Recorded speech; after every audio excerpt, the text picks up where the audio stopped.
देखो stability factor हम लोग पिछले क्लास में क्यू पॉइंट का पोजीशन की बात किए थे, positions of Q point on DC load line, और उसमें बोला था आपको कि क्यू पॉइंट को जनरली मिड पॉइंट में डीसी लॉर्ड लाइन के मिड पॉइंट पर रखा जाता है। मिड पॉइंट पर क्यू पॉइंट को रखने से क्या फायदा होगा कि जो एसी सिग्नल एम्पलीफाई होके आएगा उसका कोई भी portion cut off region and saturation region में लाई नहीं करेगा। यदि आप क्यू पॉइंट को डीसी लॉर्ड लाइन के मिड पॉइंट पर लेके चलते हो तो ये सैचुरेशन रीजन, ये कट ऑफ रीजन, और क्यू पॉइंट को जनरली डीसी लॉर्ड लाइन का मिड पॉइंट पर उसके रखने का पर्पस क्या था कि जो एम्पलीफाइड एसी सिग्नल आता है वो इसी क्यू पॉइंट के अबाउट उसका ऑसिलेशन होता है। उस एम्पलीफाइड एसी सिग्नल का ऑसिलेशन इसी क्यू पॉइंट के अबाउट होता है। तो इस एसी, ये एम्पलीफाइड एसी सिग्नल है, एम्पलीफाइड एसी सिग्नल, और इस एम्पलीफाइड एसी सिग्नल का सारा पोर्शन एक्टिव रीजन में लाई कर रहा है। कोई भी पोर्शन इसका cut off region and saturation region में लाई नहीं करे। यदि वैसा हो जाएगा तो उसको डिस्टॉर्टेड सिग्नल बोलते हैं। और इस एम्पलीफाइड सिग्नल का कोई पार्ट इस रीजन में आएगा या इस रीजन में आएगा, ऐसा कब, इस रीजन में कब आएगा, कट ऑफ रीजन में इसका कोई पोर्शन कब आएगा, जब क्यू पॉइंट क्लोज हो किसका, कट ऑफ रीजन का। यहां पर यदि क्यू पॉइंट लेते आप और तो ये सिग्नल भी नीचे डिस्प्लेस्ड होता तो उसका कुछ पार्ट जो है वो किस में आ जाता, कट ऑफ में आ जाता। दैट इज वो डिस्टॉर्टेड सिग्नल हो गया। यदि क्यू पॉइंट को सैचुरेशन रीजन के नजदीक यहां ऊपर लेके चल जाते हो क्यू पॉइंट को, तो फिर ये सिग्नल एम्पलीफाइड सिग्नल भी, एम्पलीफाइड सिग्नल को क्यू पॉइंट के ही अबाउट ऑसिलेट होना है। ये एम्पलीफाइड सिग्नल भी क्यू पॉइंट की तरफ खिसकेगा तो इसमें पॉसिबिलिटी हो जाता है कि इस एम्पलीफाइड सिग्नल का ये पार्ट, ये पोर्शन सैचुरेशन रीजन में चला जाएगा, वो भी एक डिस्टॉर्टेड सिग्नल हुआ। तो हम लोग को क्यू पॉइंट को always mid point, DC load line के मिड पॉइंट पर रखना चाहिए। ये सब बात हम लोग पिछले क्लास में डिस्कस किया था। लेकिन बात ऐसा है कि जो क्यू पॉइंट है वो अपना पोजीशन को चेंज करते रहता है डीसी लॉर्ड लाइन पर। जब आप ट्रांजिस्टर जब वर्किंग एक्शन में आता है तो वो क्यू पॉइंट मिड पॉइंट पर फिक्स्ड नहीं रहता है, अपने आप उसका पोजीशन चेंज होते रहता है क्यू पॉइंट का। तो लिखिए इसमें स्टेबिलिटी के बारे में, for faithful, for the amplified signal, for the amplified signal, लिखते चलो, लिखाते हैं कितना लिखेंगे, for the amplified signal, for the amplified signal always lies in active region, amplified signal always lies in active region,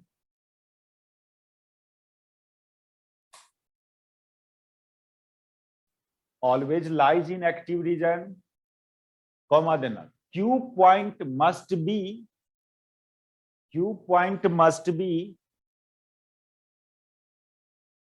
at the midpoint of DC load line. Q point must be at the midpoint of DC load line. आपका amplified signal हमेशा active region में लाई करे, उसका कोई भी portion cut off region और saturation region में नहीं जाए।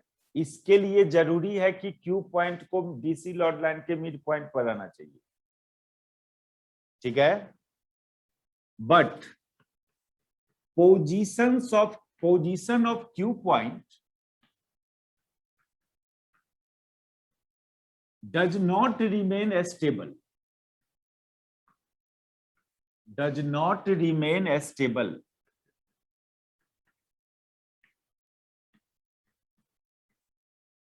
जब ट्रांजिस्टर वर्किंग में आता है, एक्शन में आता है, तो क्यू पॉइंट मिड पॉइंट पर नहीं रहता है। उसका मिड पॉइंट पर नहीं रहने का 2-3 फैक्टर है।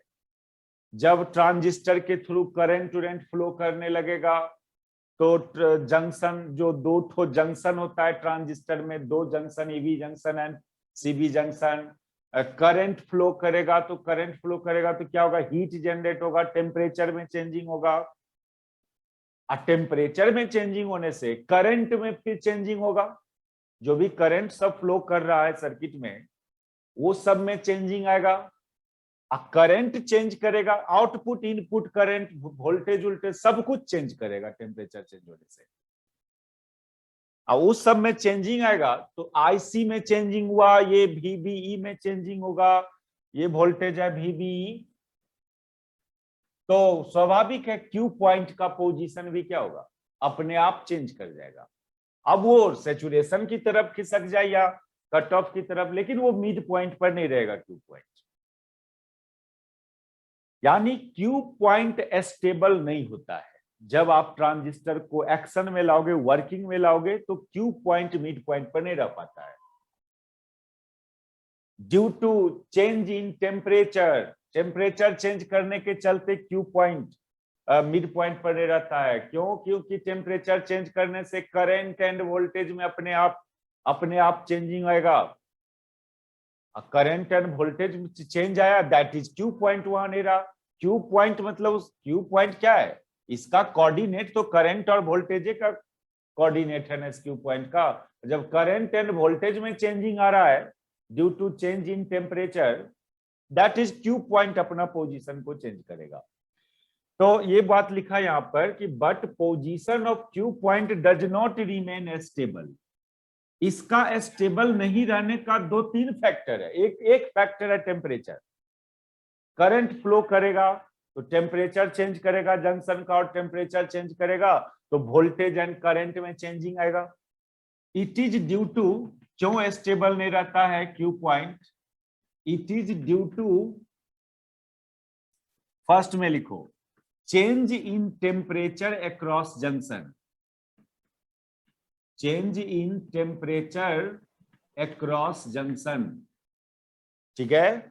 इस एम्पलीफाइड सिग्नल को ऑलवेज एक्टिव रीजन में रहे, ये इसका कोई पोर्शन सैचुरेशन या कोई पोर्शन कट ऑफ में नहीं आ जाए, इसके लिए क्यू पॉइंट को डीसी लॉड लाइन के मिड पॉइंट पर रहना है। जबकि फैक्ट ये है कि क्यू पॉइंट स्टेबल नहीं रहता है। जब ट्रांजिस्टर के थ्रू करंट फ्लो करेगा तो क्यू पॉइंट स्टेबल नहीं रहता है। क्यों स्टेबल नहीं रहता है क्यू पॉइंट? तो पहला कॉज है उसका change in temperature across junction. Junction का टेम्परेचर चेंज होगा तो ब्रांचेज का, सर्किट का इनपुट आउटपुट करंट में चेंजिंग आएगा। इसमें लिखो due to change in temperature,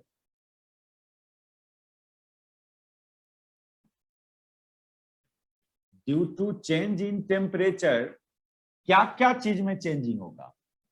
there must be change in, there must be change इन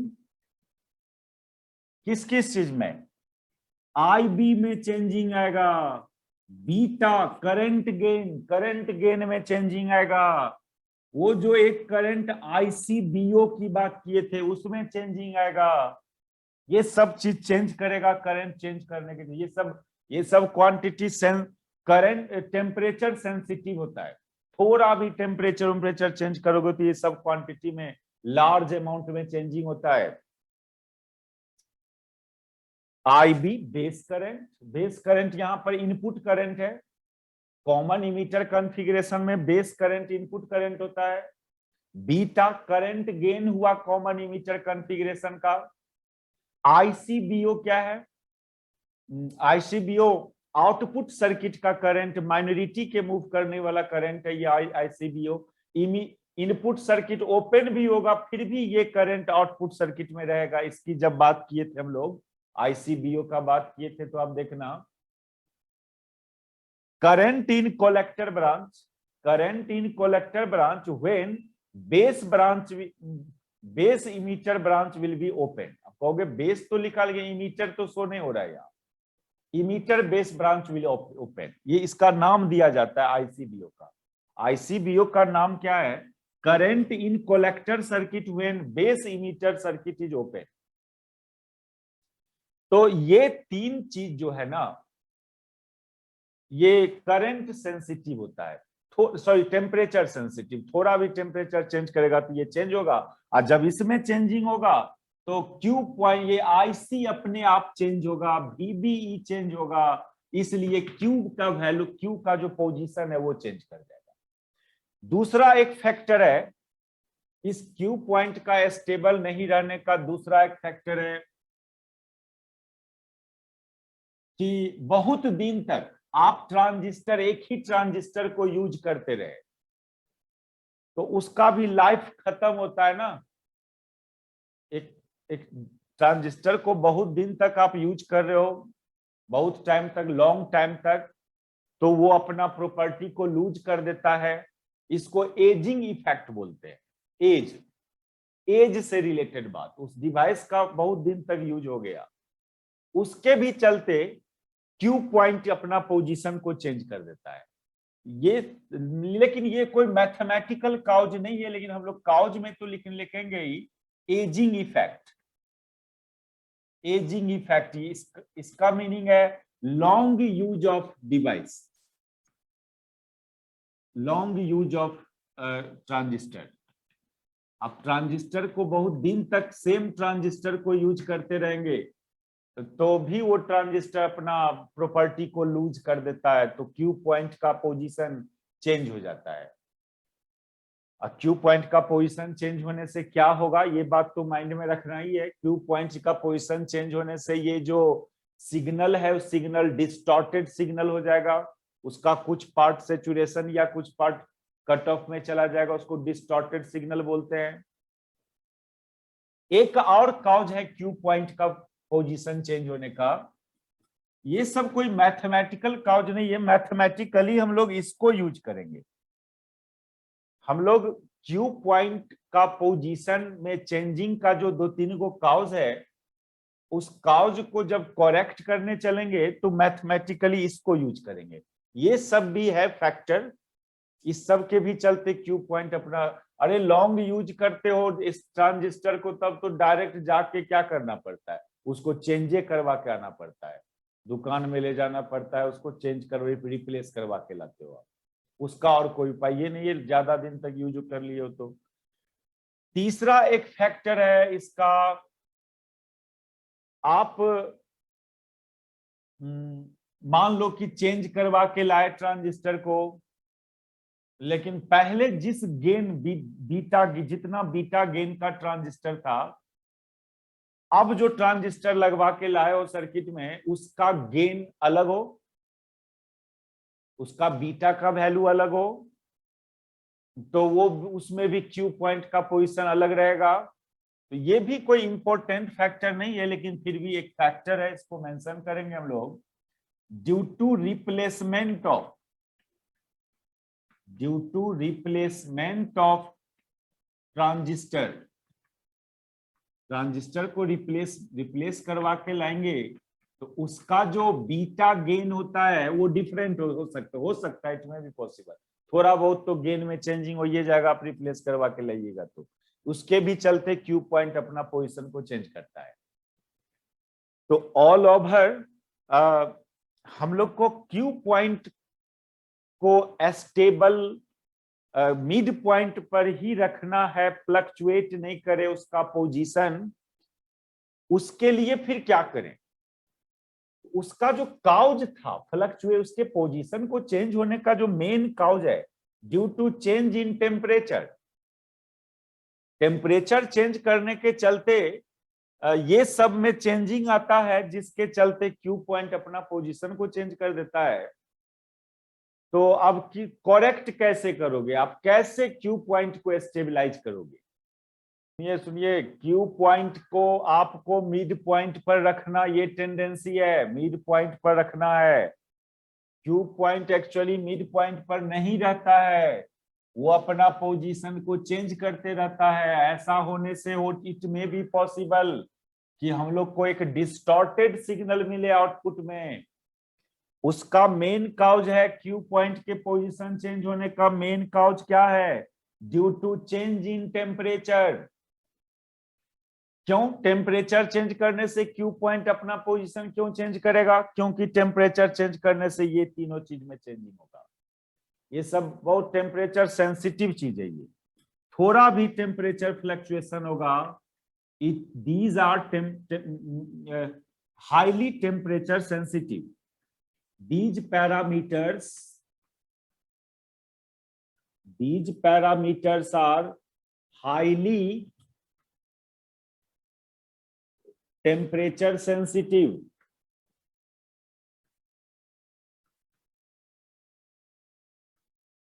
है ना? थोड़ा भी टेम्परेचर चेंज करोगे सब चेंज करेगा। और जब करंट और वोल्टेज गेन उनमें चेंज हुआ तो स्वाभाविक है क्यू पॉइंट का पोजीशन चेंज होगा। अब उठता है बात, करेक्ट कैसे करोगे इसको? इस डिमेरिट को, इस पॉसिबिलिटीज को फिक्स्ड कैसे करोगे आप? रिमेडी कैसे करोगे? कहोगे सर टेम्परेचर नहीं चेंज होने दें, ऐसा कभी संभव नहीं है। आप टेम्परेचर को ही नहीं चेंज होने दोगे, ये कभी संभव नहीं है।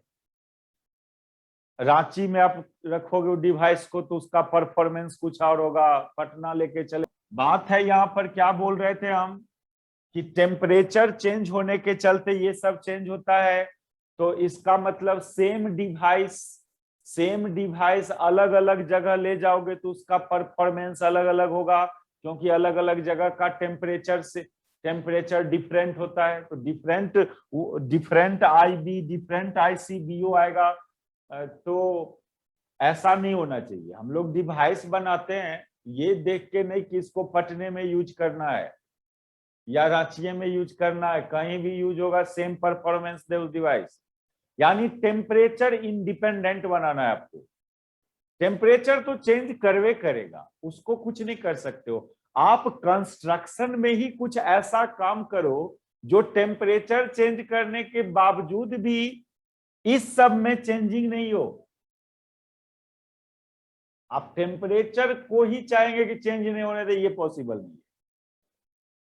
आपको इस पर कंट्रोल करना है, ये सब में चेंज, लेकिन ये भी कंट्रोलिंग नहीं हो सकता है।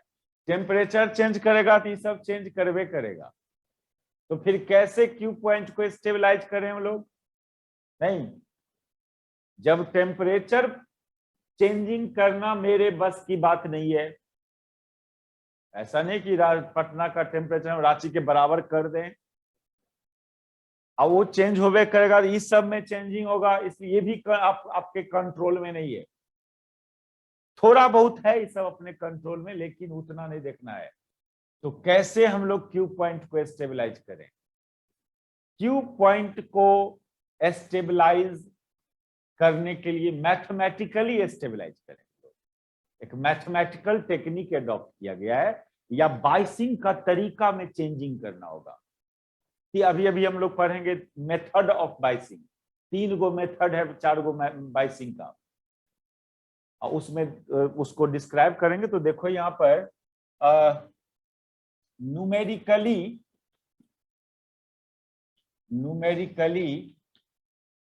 Stability of Q point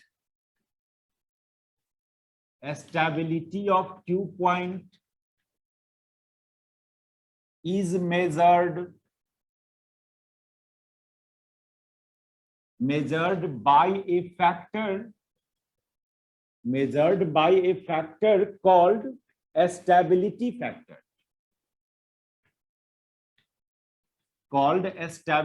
factor, ठीक है? क्यू पॉइंट मेरा कितना स्टेबल है नहीं है, इसको हम न्यूमेरिकली मेजर करेंगे एक फैक्टर से, जिसका नाम रखा गया stability factor. Numerical measurement of stability of Q point, इसको एस से डिनोट किया जाता है। And it is defined bye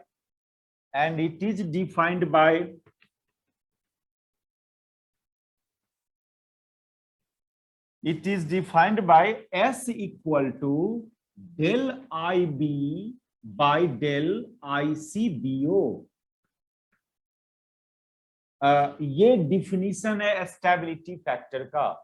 हमारा क्यू पॉइंट कितना स्टेबल है नहीं है, इसको न्यूमेरिकली जो मेजर करोगे आप, उसके लिए एक फैक्टर डिफाइन कर रहे हो, स्टेबिलिटी फैक्टर, और वो डिफाइन है इस फॉर्मूला से, del I B by del I C B O. और एक बात और, एस का वैल्यू, एस का नाम दिया स्टेबिलिटी फैक्टर, और एस का वैल्यू जितना ही ज्यादा आएगा, इस स्टेबिलिटी फैक्टर का वैल्यू जितने ही ज्यादा आएगा उतने ही लेस स्टेबल समझना है उसकी पॉइंट को, और स्टेबिलिटी फैक्टर का वैल्यू जितने कम आएगा उतने ही मोर स्टेबल समझना है क्यू पॉइंट को। एकदम थोड़ा सा सुनने में आपको आश्चर्य लग रहा है कि इसको ज्यादा होगा तो मोर स्टेबल बोलना चाहिए था, इस कम होगा तो कम स्टेबल, लेकिन नहीं, ऐसा इस तरह से यूज नहीं है इसका जस्ट रेसिप्रोकल की बात है। ऑल्सो एस, ये जो स्टेबिलिटी ऑफ क्यू पॉइंट जो है, स्टेबिलिटी ऑफ क्यू पॉइंट, ये इनवर्सली प्रोपोर्शनल है किसका? स्टेबिलिटी फैक्टर का। ये थोड़ा इस तरह से यूज किया जाता है, जितना कम होगा एस का वैल्यू उतने ही ज्यादा स्टेबल समझेंगे क्यू पॉइंट को। देखो इसको लिख लो, that is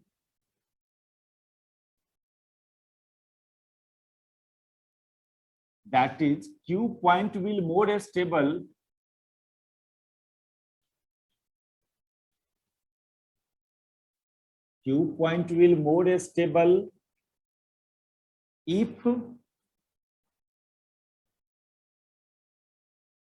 if value of s is less।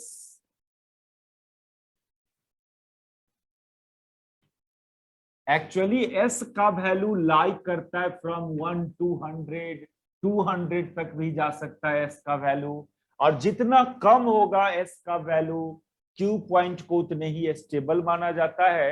और जो भी ट्रांजिस्टर सब आजकल बन के आता है उसको, उसके लिए s का वैल्यू 10 के आसपास रखा गया है। हम लोग का हो जाता है हो रहा है सर। अच्छा चलिए, सेटिंग को एक दिन देखना। एक बार राइट से एक बार स्क्रीन को खींचो और सर का वीडियो को एक बार टैप करो 2 बार, अपने नहीं होगा उसके बाद डिस्टर्ब। देखिए जी, कौन टेक्निक बोल रहे हैं, करके देखिए तो। पिन करने वाला।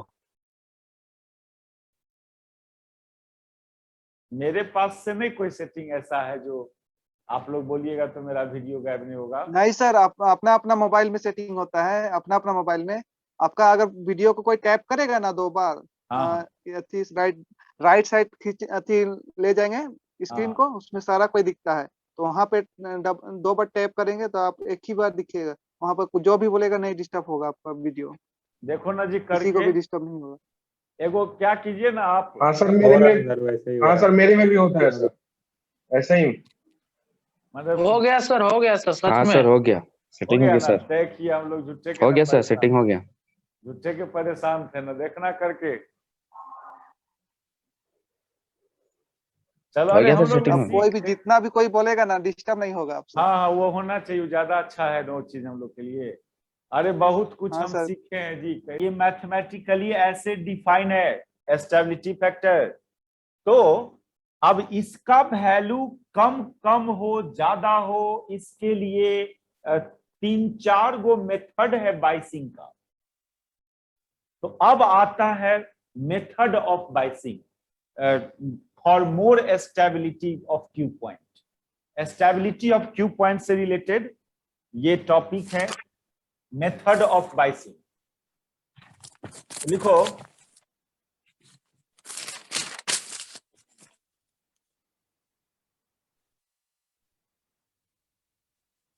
the value of s will depend, depends। अब s का वैल्यू जो डिपेंड करेगा, types of method of, depends on लिखना, depends on method of biasing, आप किस तरह से बाइसिंग कर रहे हैं। देखो टाइप्स ऑफ बाइसिंग नहीं बोल रहे हैं, types of biasing and method of biasing दोनों अलग अलग चीजें है। टाइप्स ऑफ बाइसिंग में तो तीन एक होता है मोड्स ऑफ बाइसिंग, एक होता है method of biasing. Modes of biasing 3 गो था, जिसमें दोनों जंक्शन फॉरवर्ड बाइस एक मोड ऑफ बाइसिंग, दोनों junction reverse bias second mode of biasing, और एक जंक्शन फॉरवर्ड और कलेक्टर बेस्ड जंक्शन रिवर्स ये थर्ड मोड ऑफ, ये मोड ऑफ बाइसिंग हुआ। लेकिन एक आता है यहाँ पर मेथड ऑफ बाइसिंग, कि आप बाइसिंग कैसे करोगे कि एस का वैल्यू, ये जो स्टेबिलिटी फैक्टर का वैल्यू है, वो उसको एडजस्ट करने के लिए अलग अलग मेथड है बाइसिंग का। और कैसे 3 गो मेथड क्या क्या है बाइसिंग का, देखिए। देखो बात ऐसा है ना कि क्यों चेंज कर रहा है, क्यू पॉइंट अपना पोजीशन को क्यों चेंज कर रहा है, ये मैटर नहीं हुआ। जिस किसी भी काउज के चलते क्यू पॉइंट चेंज करे, आपको बस ओनली एस के वैल्यू को कंट्रोल करना है। काउज क्या है उस पर अब नहीं जाना है। टेम्परेचर चेंज करने के चलते क्यू पॉइंट पोजीशन चेंज किया, कि रिप्लेसमेंट के चलते, या जो भी काउजेस, उस पर अब नहीं जाना है। बस कोई भी काउज के चलते क्यू पॉइंट में चेंजिंग हो, हमको बस एस का वैल्यू को कंट्रोल करना है। और एस का वैल्यू कंट्रोल किया जाता है 3 मेथड ऑफ बाइसिंग करके। 3 तरह से आप बाइसिंग करोगे तो एस का वैल्यू आपका कंट्रोल होगा। वो मेथड ऑफ बाइसिंग है, there are 3 method of biasing. देखो there are 3 method of biasing.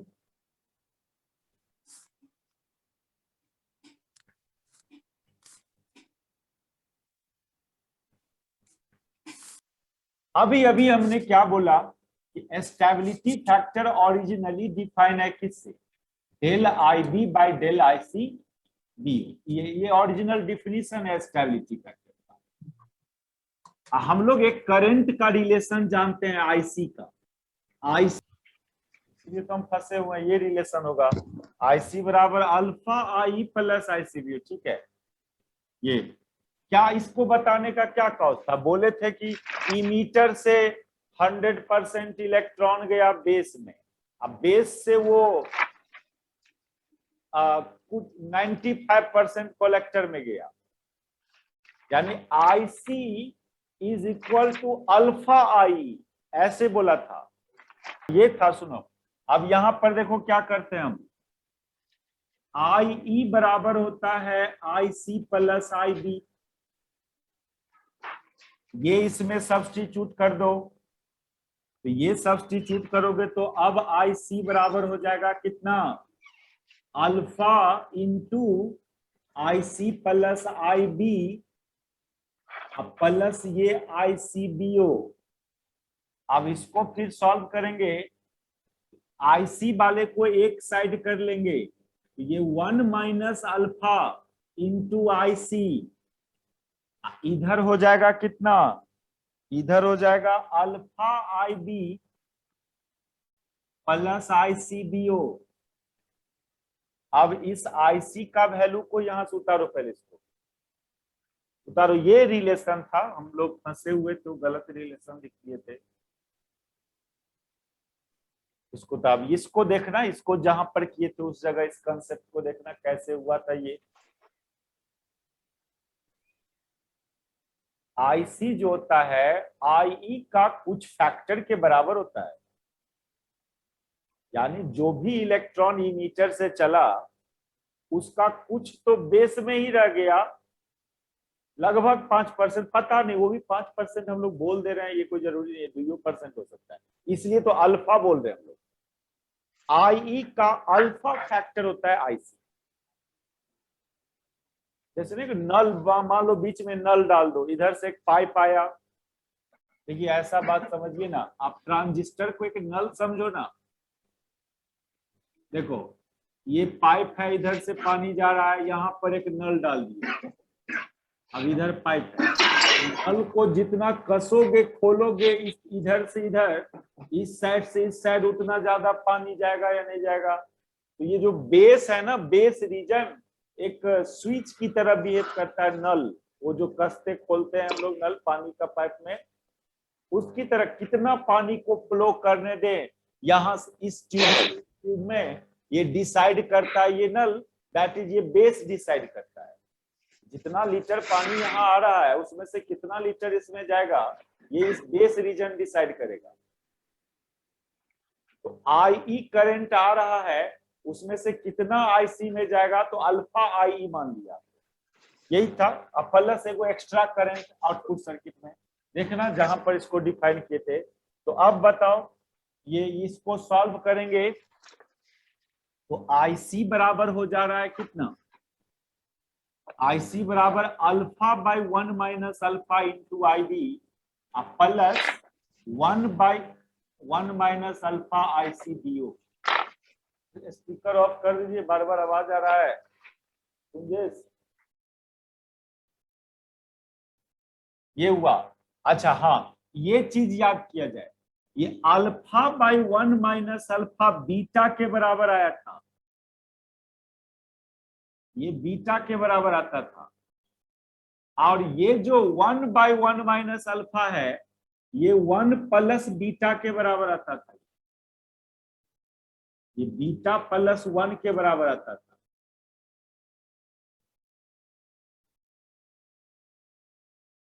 ये सब रिलेशन जब गेन पढ़ रहे थे वहां पर किया हुआ है।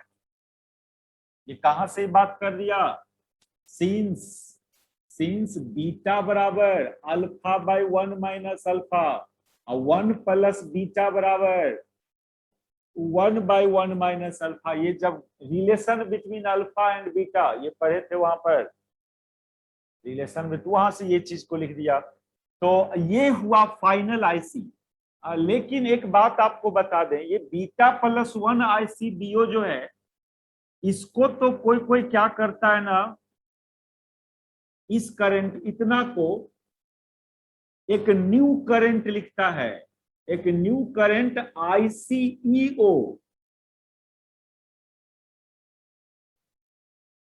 इतना की जगह एक नया करंट रिप्रेजेंट करता है आईसीईओ।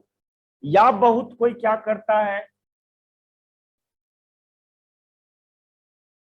बहुत कोई बोलता है कि ये जो बीटा प्लस 1 है, चूंकि beta is very high, beta gain लगभग 95%, 98 के आसपास होता है, 100 हो सकता है बीटा का वैल्यू। बीटा देखो 1 से लार्ज होता है, ये बात समझ लो, 1 से वेरी लार्ज होता है बीटा, क्योंकि बीटा डिफाइन था कैसे, आईसी बाई आईबी से, और आईसी लार्ज होता है आईबी से, इसलिए ये रेशियो 1 से ग्रेटर होता है। ये सब काम देखे हुए हैं पहले हम लोग। बीटा चूंकि 1 से लार्ज होता है, इसलिए इस 1 को नेग्लेक्ट कर देता है लोग। यहां भी बीटा इंटू आईसीबीओ ही लिखता है। इसका लिखने का क्या कॉज, इसके लिखने का कॉज इसलिए कि बीटा जो होता है ना, वो 1 से बहुत लार्ज होता है, इसलिए ऐसा कर दिया। तो कभी ऐसे भी रिलेशंस लिया जाता है आईसी के लिए, या कभी ऐसे भी रिलेशंस लिया जाता है आईसी के लिए। समझ में आया क्या क्या कंडीशंस यहाँ पर हम कर रहे हैं, बहुत यूज है, इसीलिए इलेक्ट्रॉनिक्स थोड़ा स्टैंडर्ड टॉपिक दिखता है। ये सब छोटा छोटा रिलेशन सब जो पीछे हम लोग डिफाइन करते थे, अब यूज करेंगे। देखो एक बार बोले थे कि ये जो करंट है आईसीबीओ, बहुत जगह इसको लोग यूज नहीं करता है, लेकिन ट्रांजिस्टर में, ट्रांजिस्टर का प्रॉपर्टी डिसाइड करने में ये आईसीबीओ माइनॉरिटी का मूवमेंट का करंट है, ये बहुत बड़ा फैक्टर हो जाता है यहाँ पर, जिसको आप कहीं कहीं नेग्लेक्ट कर देते हो, जिस करंट को बस आपने यहाँ पर डिराइव किया IC equal to beta I B plus beta ICBO. हमको चाहिए del I B by del ICBO चाहिए स्टेबिलिटी फैक्टर के लिए। इसको डिफरेंशिएट कर दो with respect to IC, differentiating with respect to IC, IC के रिस्पेक्ट में इसको डिफरेंशिएट करोगे। देखिए ये रिलेशन डिराइव करना यहाँ जरूरी नहीं है, आपको याद रहे तो डायरेक्ट लिख लेना इसको। हम पहले चूंकि नहीं किए थे ये चीज डिराइवेशन, खाली यहीं तक लिख के छोड़ दिए थे इसको ऐसे, I C equal to alpha I E plus I C B O, यही इतने ही काम करके छोड़ दिए थे हम, इसलिए हमको यहाँ पर इस रिलेशन को डिराइव करना पड़ा है। आप डायरेक्ट यूज कर सकते हो इस रिलेशन को। तो इस रिलेशन को आप आईसी के रिस्पेक्ट में डिफरेंशिएट करो तो लेफ्ट साइड तो 1 हो जाएगा, राइट साइड क्या हो जाएगा, beta into del I B by del I C हो जाएगा, प्लस यहाँ क्या हो जाएगा, यहाँ beta into del I C BO by del I C हो जाएगा। इसको इस साइड कर लीजिए इस फैक्टर को, तो ये 1 minus beta into del I B by del I C, इधर सिंपली कितना, बीटा इंटू इतना, देखो पहले देखो उतारना बात, बीटा इंटू इतना, ये क्या है, ये यहां से देखिए एस का रेसिप्रोकल है ये चीज ना, इतना की जगह 1 बाई एस लिख सकते हो ना, यहां से देखो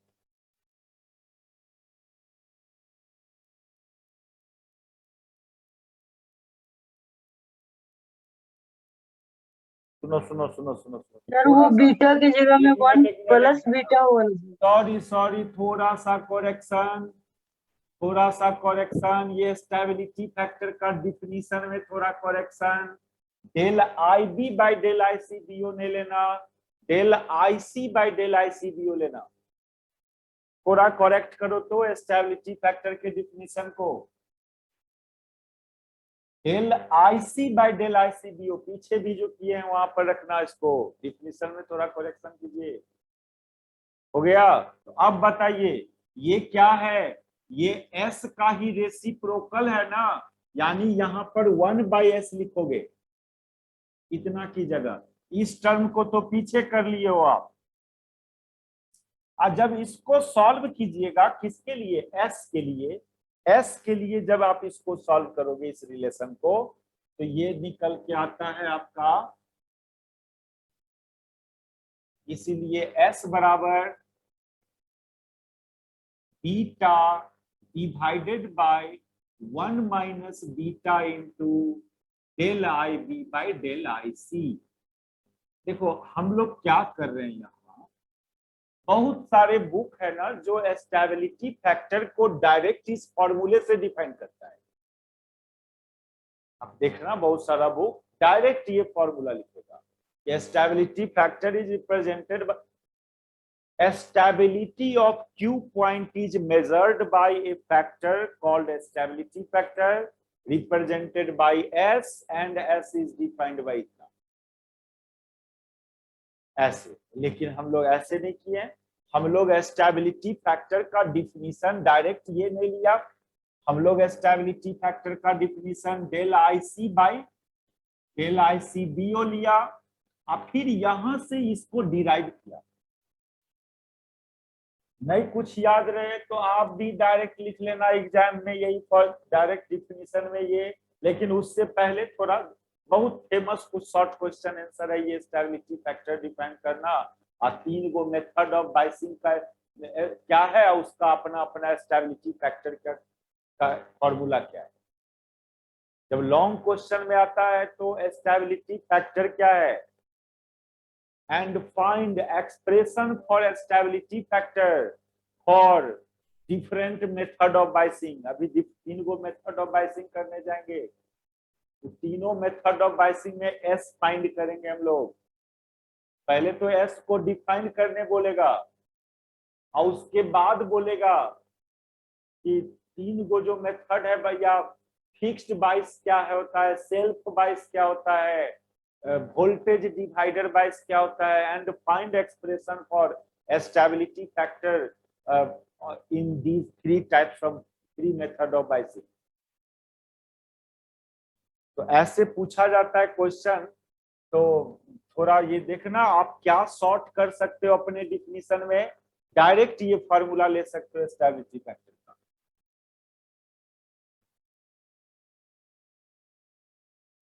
देखिए ये डिफिनीशन से पहले क्यों ये स्टेबिलिटी फैक्टर आया, क्यों क्यों लाए हो आप, उसका काउज थोड़ा देना होगा।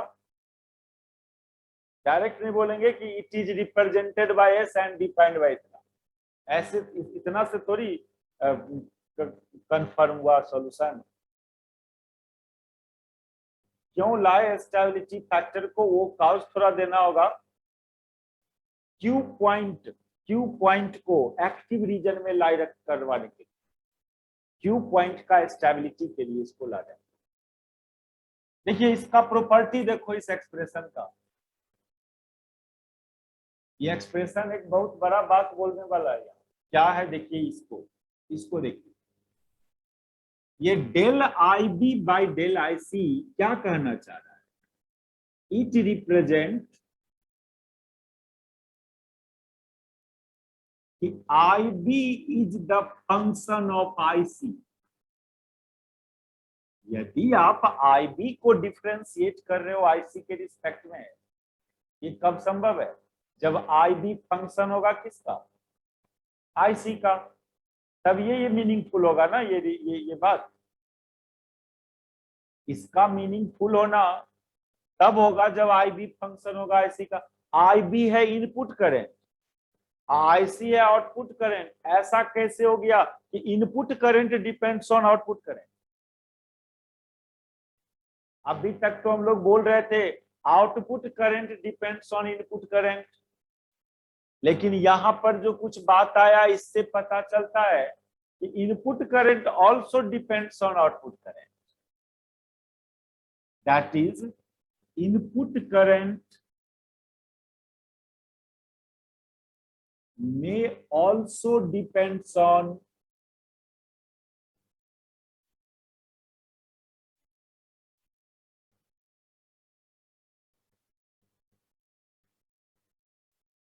Output current. यानी आप क्यू पॉइंट को स्टेबल करना चाहते हो तो मैथमेटिकली एस का वैल्यू को कम करेंगे हम लोग, और एस का वैल्यू को एडजस्ट करने के लिए जरूरी है कि हमारा इनपुट करंट को फंक्शन बनाना पड़ेगा किसका, आउटपुट करंट का। देखिए सब बात एक दूसरे से लिंक्ड होता है। हमारा मेन पर्पस था क्यू पॉइंट का स्टेबिलिटी, तो ऐसा कोई प्रैक्टिकल फैक्टर नहीं है जिससे हम क्यू पॉइंट को स्टेबल कर सकते हैं। टेम्परेचर वेरिएशन को नहीं कंट्रोल कर सकते हो आप, और वो नहीं कंट्रोल होगा तो आई बी या बीटा आई सी सब ऑलवेज चेंज करवे करेगा, उस सब में कुछ नहीं कर सकते हैं। तो फिर कैसे क्यू पॉइंट स्टेबल होगा। एक मैथमेटिकल डिफिनीशन लाया हम लोग स्टेबिलिटी फैक्टर, और एस का वैल्यू को फिक्स्ड करता है बस। अब एस का वैल्यू कहां से फिक्स्ड होगा, किस मैथमेटिकल एक्सप्रेशन से, इस मैथमेटिकल एक्सप्रेशन से एस का वैल्यू फिक्स्ड होगा। और ये इस ऐसा करने के लिए हमको क्या करवाना होगा, हमको इनपुट करंट को फंक्शन कर बनाना पड़ेगा आउटपुट का, तब ये एस का वैल्यू कंट्रोल होगा और तब जाके क्यू पॉइंट स्टेबल होगा। अब ये कैसे input current function of output करें, तो इसके लिए हम लोग एक चैप्टर ही पढ़ेंगे, फीडबैक नेटवर्क, फीडबैक सर्किट पढ़ेंगे हम लोग। फीडबैक इन एम्पलीफायर एक चैप्टर ही पढ़ना है इसके लिए। वो फीडबैक चैप्टर वो ऐसा है ना, वहां देखना कि इनपुट करंट को आउटपुट पर कैसे डिपेंड करवाना है, उसके लिए क्या कंस्ट्रक्शन में चेंजिंग करेंगे। फीडबैक का मतलब आप समझ रहे हैं ना, आप उसको कुछ फायदा पहुंचाया तो रिटर्निंग में थोड़ा आपको भी मिला, यही ना मीनिंग होता है फीडबैक का। आप उसको चोट पहुंचाया तो दर्द आपको भी रिटर्निंग में कुछ होगा, यही मीनिंग है फीडबैक का। यानी आउटपुट में चेंजिंग किया इनपुट करंट, तो आउटपुट करंट भी इनपुट को में थोड़ा फीडबैक कर देगा, यानी रिटर्न सिग्नल भेजेगा। रिटर्न सिग्नल भी बोलते हैं उस फीडबैक को रिटर्न सिग्नल। इनपुट से तो आउटपुट में गया था एम्पलीफाई होके, और आउटपुट कुछ रिटर्न सिग्नल भेजता है इनपुट में, उसी को फीडबैक सिग्नल बोला जाता है। और ये भी दो टाइप का होता है, पॉजिटिव फीडबैक, निगेटिव फीडबैक। ये सब वो चैप्टर आएगा, वहां देखना कैसे आउटपुट इनपुट करंट को आउटपुट करंट पर डिपेंड करवाया जाएगा। इसी के लिए पढ़ा गया है फीडबैक नेटवर्क इन एम्पलीफायर। अब हम लोग एस का वैल्यू जो कंट्रोल करेंगे उसके लिए 3 मेथड ऑफ बायसिंग स्टडी करना है।